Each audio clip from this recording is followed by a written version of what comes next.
Bismillahirrahmanirrahim. Assalamu alaikum dear students. This session focuses on the basis of pronunciation, that is phonetics and phonology.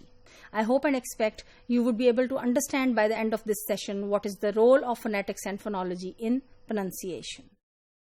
Well, my dear students, when I talk about the role of phonetics and phonology, I am not recommending that a class of English language teaching and learning should be turned into a pronunciation class focusing on phonetics and phonology. On the contrary, teachers should avoid teaching all the jargons related to phonetics and phonology. So the terminology related to phonetics and phonology should be avoided.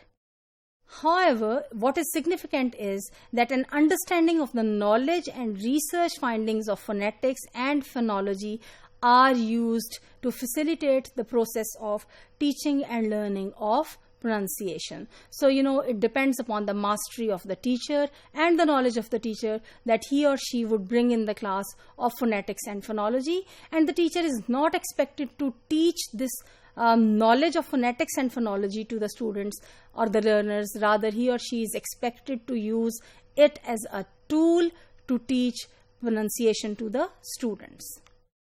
For example, the phonetic knowledge of the fact that the voicing distinction between s and z is caused by the vibration of the vocal cords can be very, very useful, and the teacher can actually demonstrate that in the class to show how s is produced and how z is produced by telling what is the position of the lips or of the tongue, etc. in this. In pronunciation teaching, it becomes important to make the learners whose L1 does not have voicing contrasts to become aware of such differences. When people learn English, they have their varied L1s as a background.